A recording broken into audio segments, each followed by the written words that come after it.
and gentlemen, no, just kidding. Miss Marvel, and it's your boy Icon with some Marvel TV, episode 2, Crushed. So we are this picked up a tad. This particular episode starts where the last one ended. It's the next day actually, because as we remember in the last episode, Miss Marvel was at Avengers Con, and the girl almost got crushed. Some random girl almost got crushed with like a statue face, and then she used like this magical stretched arm to save her and catch her and save her life. So now, after that, after saving someone's life and realizing that this magical gauntlet gives her superpowers, Kamala goes to school the next day, because before, when we saw her in school, she was basically like the loser of the school and nobody cared. But now she's got all the confidence in the world, and she's strutting her stuff and walking around telling everybody how to pronounce her name and put some respect on it. And, you know, then like I said, she's going talking to her friend. She finds her white friend, and then like her other Pakistani friend shows up. And it's weird because her white friend, I forget his name, it's probably like John or something. She told her friend about the whole gauntlet thing and the superpowers and blah blah blah. I don't understand why she didn't tell the other girl that, because the other girl, you know, the Pakistani girl, she's her best friend. Like she said that they were best friends. And, you know, they're both girls. They were at the mosque together, doing things at the mosque together. And, you know, like Kamala even talked her into running for like mosque president or something to that effect. I don't, but they kept going throughout the entire episode trying to avoid telling the, you know, like the girl that Kamala has like these magic gauntlet powers. And I don't understand why they're not letting her know that, because Kamala doesn't seem like the type of person that's very engaged in like keeping a secret identity. And again, and she already told the one kid. But anyway, so I said, so she's strutting her stuff. And then we find out at the school, the girl that Kamala saved at Avengers Con, she's actually become popular now because she's the girl who was saved by a superhero. And then she ended up giving her a name. She like the girl told everybody that the person that saved her, her name was Nightlight or whatever. And then she said that in honor of her still living, you know, like not dying in, you know, in the accident, she's gonna throw a party to celebrate her life. Kamala and the gang go down to the party. And when they go down to the party, there's this new boy there, you know, I forgot his name, but some new boy there, and he's all like, you know, handsome and hunky, and all the girls want him. And despite the fact that all the girls want him, he seems to have eyes for Kamala, because the two of them like made eye contact and they started bonding. And then the cops showed up to break up the party. And then the new, like the boy, like, you know, that Kamala like she told her, she was like, hey, you and your friends come with me because I'm a senior, so I have a car. And then, you know, he was driving the car, and then the two of them were talking, getting to know each other, having conversation. Her friend, like the white dude, he was hating over the fact that the two of them was bonding because he likes her.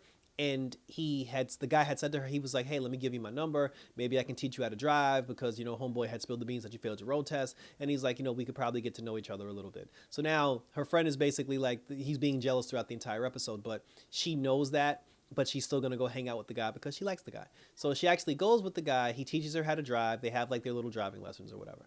After they have their little driving lessons, you know, like they're getting a little closer, she goes home and she's like dancing on cloud 9 and everything's great. And then she's talking to her other friend, you know, her girlfriend, and, you know, like everything's all happy and hunky dory. Her and the boy go to a diner. And then while they're at the diner, like her brother shows up, and then, you know, like it's all like embarrassing. His brother's married to a black woman. And, you know, her mom is still trying to tell her like, oh, because there was also a moment where Kamala was trying to figure out how the gauntlets work. And she was trying to like utilize her gauntlet power because she doesn't know how to utilize her power. They basically said that her power, it comes from within her, and she can create images, a hard light, if you will. And I'm just like, this kind of sounds like the Green Lantern. Like, like the way these powers are working, they basically, like, because they obviously changed her power because she's originally supposed to be inhuman. Though they did say the powers are actually coming from within her. So maybe that'll be an Inhuman tie-in. But we're led to believe that this gauntlet is the one that's creating these powers. And the way that they're portraying her power on the show, she's basically the Marvel version of the Green Lantern. And after that shit that they pulled on The Flash, I honestly don't even want to say the GL word, but that's the first thing that comes to mind. So, you know, so now, as I said, she's still trying to figure it out. She tries to call her grandmother and ask her grandmother the history of the gauntlet. And then, like, her grandmother's like, oh, I cannot talk about this, Kamala. She was like, it'll anger your mother. And then her mother was like, oh, Kamala, you must drop it. She was like, that woman, your great-great-grandmother brought great shame on our family. And she was like, we would get as far away from her as possible. But yet, y'all still kept the gauntlet. Like, why did y'all still keep the gauntlet? So there are a lot of unanswered questions here. And I feel like at this point, Kamala should just go to her grandmother's house and just be like, hey, look, grandma, the gauntlet works and I can do all these magic things, to force her grandmother to tell her what's going on. Her mom knows something. Kamala's mom knows more than she's letting on. the two police officers from the last episode, they ran up on the girl who was saved by Kamala in the last episode, and they were reading her the riot act, asking her like, oh, who is this new girl? What does she look like? This, that, and the third. They didn't really get any information. They got a little bit of information from her, but they got enough information from her to know that the girl is Pakistani. So they were just like, yo, let's just check all the mosques, all the temples, let's check the communities. But he's like, let's do it respectful and quietly because they will complain.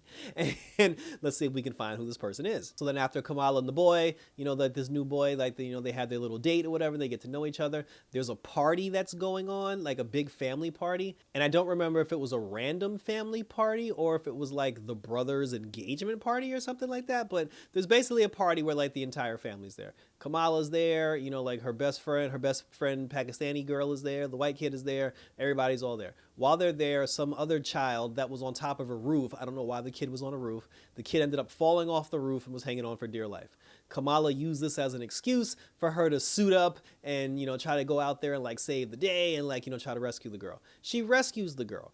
She actually saves the girl's life. She created a hard light platform for the girl to stand on so she can bring her back onto the roof. But then as the girl was walking to her, the image of the girl turned into an image of a Pakistani woman, and then it freaked Kamala out, so she lost her concentration. And then when she lost her concentration, the hard light fixture fell, and then the girl started plummeting to her doom. Now, again, this is some Green Lantern shit. Like the way that these powers are working. So she tried to use like more light things to try to break the girl's fall. She broke the girl's fall. The girl fell into like a garbage can thing. I forgot what. I don't know why the name of this is a dumpster. The girl fell into a dumpster, and I believe she twisted her ankle or something. And then I heard somebody in the crowd say, "Oh, why would the hero do that? Why would she let her fall like that?" And I was just like, "Here we go. Now she's gonna be a fugitive." Because when she saved the girl, everybody took out their camera. See, nobody tried to actually save the girl. Like, nobody called 911, nobody called the fire department, nobody called the ambulance, nobody actually tried to save the girl, but they all took out their cell phones and recorded the girl plummeting to her doom, and they recorded Kamala saving the girl. So now Kamala's all over social media, and they're still calling her Nightlight, which I actually thought was funny. So then after that, after the girl had fell into the dumpster and twisted her ankle, Kamala got scared because like her concentration had got broken. So then she starts to run. As she's running from rooftop to rooftop trying to get away, the police show up, and I don't know how they found her, but the police show up, they back her into a corner, and I don't know why the police were actively trying to kill her or shoot her and capture her and bring her in. You would think because she just saved the little girl's life and because she saved the girl's life from before, you would think they'd be like, hey, we're the police, we're detectives, we just want to talk to you and see where your head is at. They look like they were trying to like capture her because she committed murder or something. And I don't understand why it was that serious from the police. But then Kamala kind of got away from them. She tried to do like the light platforms again. It didn't work. She fell into the street. And then when she fell into the street, the same handsome boy from earlier that she really likes, he pulled up in his brand new car and he told her to get into the car. When she got into the car, she takes her helmet off and reveals her secret identity to the boy. So that's two boys now that you've revealed your superhero secret identity to, and you're still, for some reason, not telling your Pakistani best friend that you go to the mosque with all the time. That doesn't make sense to me.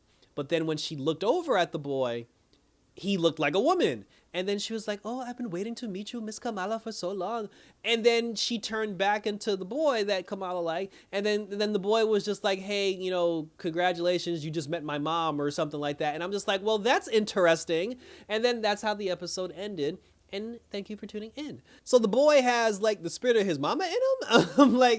Like, does he have his own gauntlet wrist thingy? Does he have like a different item? Like, why is his mom's spirit? Why does he turn into his mother? This is weird. They completely like did an overhaul on what this girl's backstory and power was. And part of me doesn't even buy, like, I'm not 100% sold on her being like the biggest Captain Marvel fan of all time. It's like, she just seems like a girl who just happened to come into power, and she's ripping off Carol Danvers' gimmick because she can't find her own gimmick. But I'm waiting for more of the Captain Marvel fangirlism to pop up because I said, but I'm not buying it. But I kind of do want to know what's up with this boy turning into his mama, and and vice versa. Like, which came first, the mom or the boy? I am confused, and they got me now to the point where I will watch because I'm not gonna lie, nothing until like that very last second. nothing happened in this episode that was like, you know, we went away from the power thing so we can explore a love story, but then the love story turned into something at the end because we find out that the boy has something to do with some of this stuff. So she just need to go to her grandmama's house and just get these questions answered. But like I said, we'll see what happens. I said up until then, like the episode wasn't really all that great. I mean, but it's a slow, it's a slow burn, but you can't afford to have a slow burn with 6 episodes. So hopefully in episode 3, things pick up and we get more backstory. She talks to her grandmother and we find out why this boy got the spirit of his mama we're running through his veins. So that was it. Check me out on Twitter and or Instagram, always on YouTube. If you want to hear my thoughts about the recent episode of The Flash where I go on a John Diggle rant, you can check out that review because that review is up on the channel. Trust me, the rant is definitely worth it, especially if you're a fan of The Flash. And we have Superman and Lois returning this Tuesday along with The Flash. So this week coming, we're going to have Superman and Lois, we're going to have The Flash, and we're going to have Miss Marvel, which hopefully puts some more oomph into what's going on in episode 3. So thanks for tuning in, guys. So until next time, for some Marvel action, this is the only shirt I had that was Marvel related. Until next time, as always, I'm out this. Yeah!